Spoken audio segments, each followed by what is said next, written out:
வணக்கம். அறிவியல் அறிஞர்களின் கதைகள் நமக்கு உத்வேகம் அளிப்பவை. இங்கே புகழ்பெற்ற இந்திய அறிவியல் அறிஞர் சர் சி.வி. இராமன் அவர்களின் சுருக்கமான கதை கொடுக்கப்பட்டுள்ளது. Sir CV.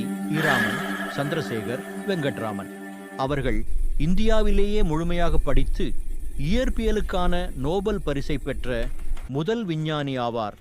ஆரம்ப வாழ்க்கை மற்றும் கல்வி. சி.வி. இராமன் அவர்கள் 1888 ஆம் ஆண்டு தமிழ்நாட்டின் திருச்சிராப்பள்ளியில் பிறந்தார்.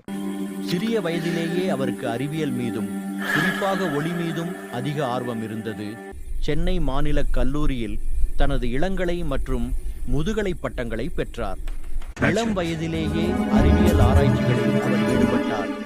இராமன் விளைவு, ராமான் எஃபெக்ட். கல்கத்தாவில் அரசு பணியில் இருந்த போதிலும் அவர் தனது அறிவியல் ஆராய்ச்சியை தொடர்ந்தார். பின்னர் கல்கத்தா பல்கலைக்கழகத்தில் பேராசிரியராக பணியாற்றினார். நீண்ட கால ஆராய்ச்சியின் விளைவாக ஒளியானது ஒரு தூய பொருளின் வழியே செல்லும் போது அதன் அலையின் நீளம் மற்றும் அதிர்வெண் ஆகியவற்றில் மாற்றம் ஏற்படுகிறது என்பதை கண்டறிந்தார். இந்த மாற்றமே இராமன் விளைவு, ராமான் ஸ்கேட்டரிங் என்று அழைக்கப்படுகிறது. இந்த கண்டுபிடிப்பு ஒளியின் தன்மை மற்றும் பொருளின் மூலக்கூறு அமைப்பை அறிய ஒரு முக்கிய கருவியாக மாறியது. நோபல் பரிசு இராமன் விளைவை கண்டுபிடித்ததற்காக அவருக்கு 1930 ஆம் ஆண்டு இயற்பியலுக்கான நோபல் பரிசு வழங்கப்பட்டது.